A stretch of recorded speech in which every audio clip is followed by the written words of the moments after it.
Discussion keeps the world turning. This is Roundtable. You're listening to Roundtable. I'm Niu Honglin, joined by Fei Fei and Yushun. Coming up soon, Roundtable's Full Circle segment. You know the drill. We rewind the week and pull out 3 stories with different topics describing different worlds and have zero obvious connection. And yet, somehow, there is one. And have you noticed mosquitoes showing up earlier this year? Maybe you brushed one away during a walk or heard that familiar buzzing sooner than expected. It might feel like a minor seasonal change, but scientists say it could be a sign of something bigger. Longer transmission seasons, expanding insect habitats, and new challenges for disease prevention.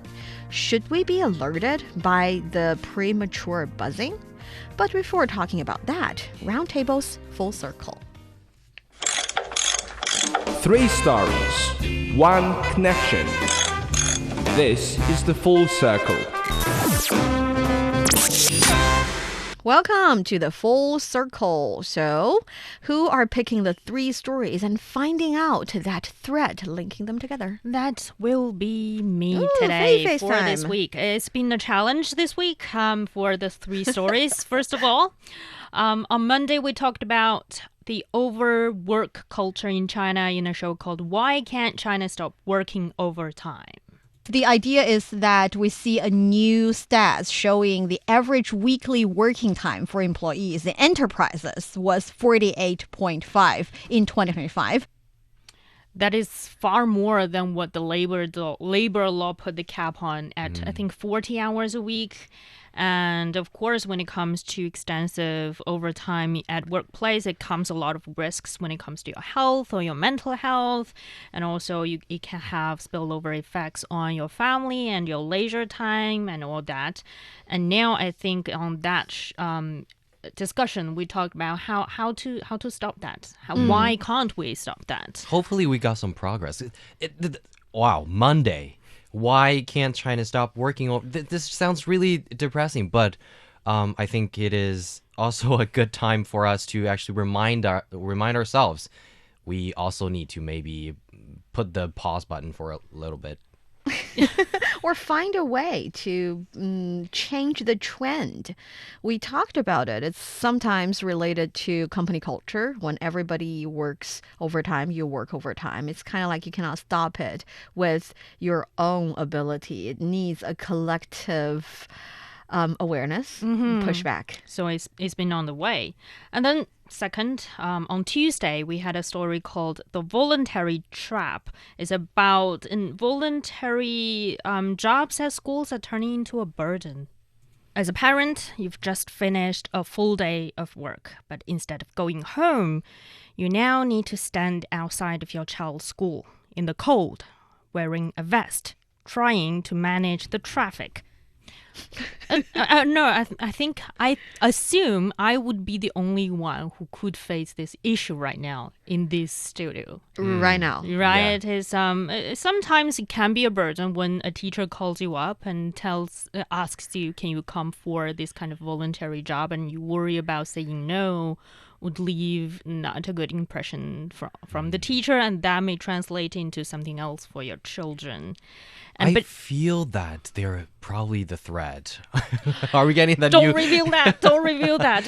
But right now we are seeing cities that has been start to canceling these kind of voluntary jobs among schools and replacing them with other technologies or personnel arrangements in the city. Started by parents like Fei Fei openly, like on Roundtable, or secretly, privately complaining about this issue.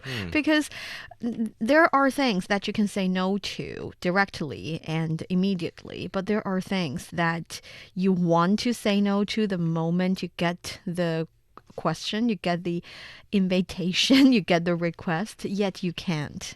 So this is one of those situations. As a individual parent, you find it hard to say no. But when you talk to other parents, the situation is suddenly changed. You got the guts to voice your concerns and also your unsatisfactory kind of situation, and that happily led to changes in the society already. And then finally, my third story is on Thursday that we talked about shared gardens in cities.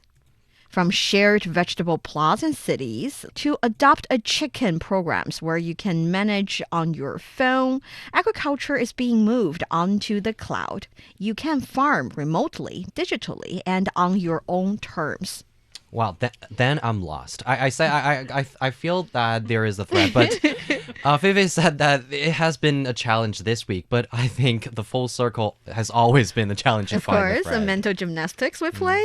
Yeah, but for the shared garden, it's it's something similar that I can reveal later, but it's basically about people wanting to have a little bit of an escape from their busy urban life and getting in touch, have their hands get dirty in the soil, in the farmland. It feels like Chinese people has the history of the mindset of owning a little garden. Like whenever growing something. wherever Chinese people go, even in maybe in overseas countries, when you see there is a little maybe a field for vegetables, you can probably guess that there is a Chinese family living there. Yeah, and also when it comes to the space station, when it comes to our station in the Antarctica, we also have little boxes of fresh vegetables blooming in the house. Yes. So these are my 3 stories for this week's Full Circle. I'm curious because I really can't draw Me the neither. thread from these 3 stories. So would you reveal what is the common thread here? Surprising. The common thread that link these 3 stories together is the technologies of stopping. There are tools, there are rules, there are even spaces designed to end work in a world that seems like cannot stop by themselves. For example, on the overtime working culture, we do have a law in place that said we need a finish line. But when it comes to the digital tools in place, they start to erase that line, and that work stopped ending, and it spilled into nights, into meals, into emails at midnight, into messages at your dinner, and into a small WeChat message called quick question with really no edge. And the system assumed people would know when to stop, but they didn't because nothing told them to. So the response is no longer about discipline, it's about enforcement. We have workers refusing after hours demands and pushing laws to define when work must end. And also we have some industries and companies testing collective anti-involution agreements. They're sharing rules that make stopping automatic and not optional. So the goal is quite simple, is to rebuild that stop. And the similar thing can be seen on the school guard system story, that the school gate was supposed to be a stopping point, but it didn't hold. It started to asking questions like, just help when you can, and that request kept extending until it didn't stop at all. And then parents are putting on rotations throughout shifts, and voluntary becomes scheduled, and that role expanded, not because somebody planned it, but because there's nothing to push it back. So this is not really a failure of goodwill, it is a failure to stop. Are you suggesting the school gate is where the responsibility of parents stop? It's where the responsibilities of the school can start to thinking about stuff. There is a no stop button for the parents because, yeah, as you said, voluntary became some kind of mandatory. If we are not, quote unquote, voluntarily go to there, and then there will be consequences. Sometimes, yeah, that's what people fear. That's what people think. But in real cases, when they say no, it's okay for teachers. And we even, after the problem is revealed, when the parents are saying stop to this phenomenon, they hear teachers saying, we don't want to do this as well. And we would not treat your kids differently just because you said no. And the reason we're talking about this is that that stop sign is actually what everybody wants, but fear to say out loud. Yeah, so there needs to be somebody out there that has the courage or has the ability To put a stop to it. Yes, and when it comes to the final story, the shared garden ones can be a little difficult to understand, but it's also coming to the point of stopping because city life doesn't stop also. You know, when it comes to our work, our entertainment, our social life, they currently blur into this continuous feed on your mobile phones. And when everything is always on, nothing tells you when to stop. So that feels like you need someone, someplace, somewhere to tell you now it is the time and place for you to stop. And the shared garden in a suburb or in a little area in your community is the place that is telling you, you know, it's okay to stop for now. So a plot of land doesn't scroll. It demands, it asks you to stop, to water the plant, close your laptop, you show up on the land. And it's sort of a constructed stop when it comes to the shared gardens, a place where the cycle of blurring social media feed, blurring messages coming from both work and private life breaks. I think, as long as you grow the vegetables by yourselves, it is, I think, you are pushing that stop button. Otherwise, if you are just paying others to grow the vegetables for you and you're just checking the situation on your mobile phone, I don't think that is a stop. Yeah, but I see the connection in these three. But I think that is when it comes to these, my final thought about why do we need a stop in our life. So when we say it opens another door, we assume something important, that open is always better than closed, that more access, more possibility, more connection must be progress. But what if that is exactly the trap? When you decide to stay put in that room, never leaves, and that open door, the door that never closes, doesn't lead you anywhere. It doesn't mark a transition. It doesn't signal an ending. It just keeps you suspended, sort of half-in, half-out, never fully arriving, but never fully leaving. And over time, that starts to cost something. So maybe the real skill we're missing isn't about how to open doors, but how to close them with intent. To say, this is where my work stops. This is where my responsibility ends. And this is where I will step out. Because a closed door isn't failure, it's a structure, and is also a protection. It's what gives meaning to the next room you walk in. And some things only make sense when we decide deliberately to bring them to a stop. Nicely done. So I think what I want to leave with our audience after today's full circle is actually a question. That is, we want you to take a moment and think about the things that are happening in your life for a really long time. The inertia is tremendous. You have never thought of putting a stop there, but it has been bothering you, perhaps, for a while. It has been creating more problems than it benefits your life. And after today's full circle, we find so many different examples. There are so many different stories in at least this week on Roundtable that have shown us that the things that you believe are supposed to happen maybe have already been outdated. They're no longer for you at this certain stage. So if we draw the line already, what you can do is to, again, take a little closer look at what you have right now and maybe tell us what would be the thing that you want to put a stop sign to. Where in your life are you relying on a system to stop when it has no reason to stop? Only you can stop it can change it? And what would it take to build a boundary that actually holds? So please let us know in the comment area or send us an email to roundtablepodcast@qq.com.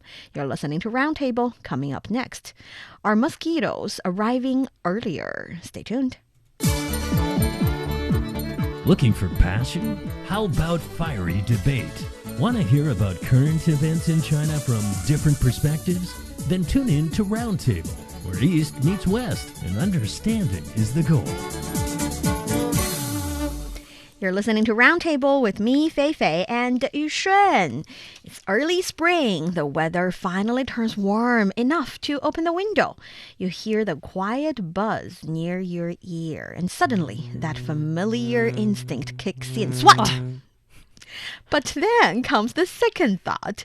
Wait, aren't mosquitoes supposed to show up later in the year?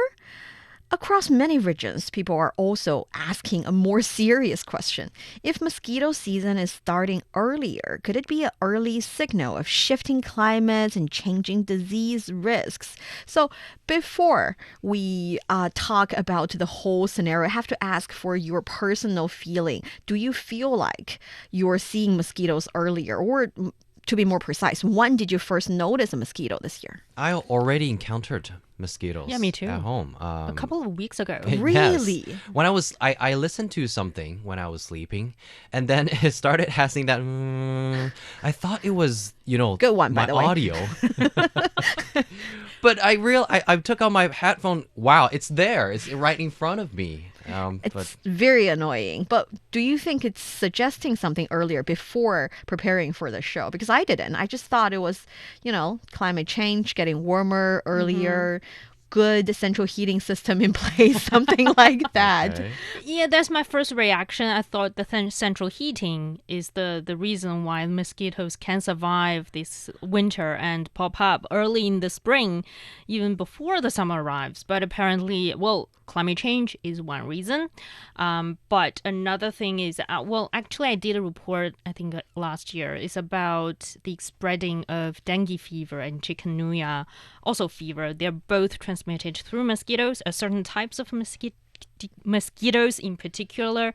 And scientists have witnessed that the mosquitoes that are able to carry these two viruses originally are only constrained in tropical islands, like in the middle of the Pacific Ocean. Where it's warmer. And then it slowly expanded to Southeast Asian countries and then to southern regions of China, like in Guangdong or Hainan only.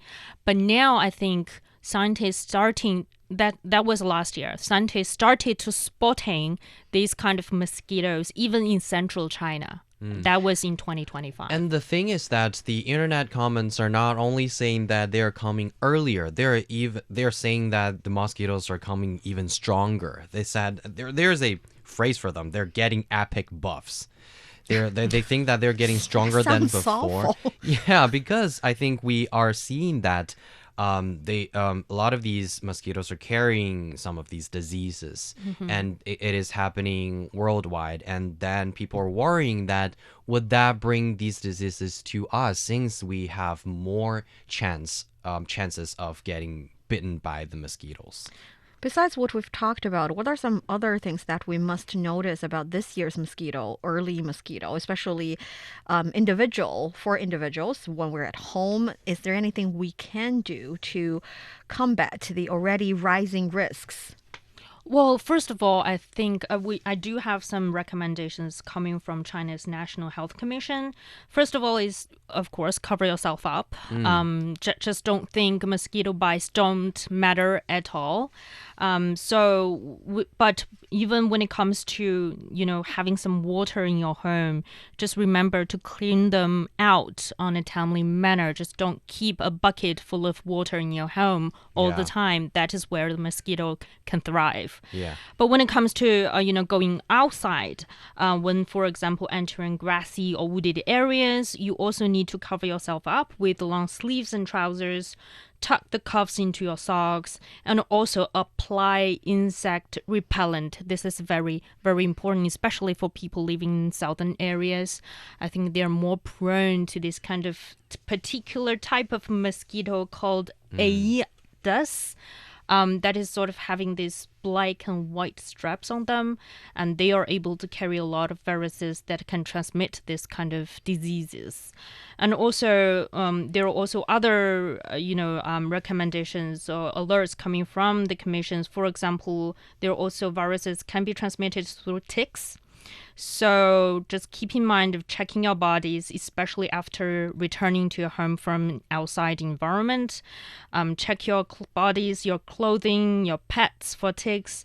Pay particular attention to hidden areas, like your armpits, for them as well. Just be aware that they can be dangerous. Yes, and another way is that to figure out why we're having early mosquitoes, or even probably quote-unquote stronger, they are not exactly or literally stronger. It's only because the global situation, and it seems that they're getting stronger. So don't panic. yeah, and what we can see is that one of the reasons of this situation is that the more international travel is happening worldwide. So higher chances of imported cases can be one of the reasons. And yeah, don't panic and do all of the precautions that Fei Fei just mentioned, that I think you will be fine. You will be fine. And if anything happens that you find a little bit alerting, make sure you go pay at the hospital a visit just to remove the anxiety, which is also good for your health. And that brings us to the end of today's roundtable. We'd love to hear your thoughts on today's topics. Leave us a comment wherever you listen to your podcasts, or send us an email to roundtablepodcast@qq.com. That's roundtablepodcast@qq.com with no space. Deep dives and nuanced views, we are clearing the table for now, but may the ideas stay with you. I'm Niu Honglin with Fei Fei and Yushun. Thank you for listening. Bye.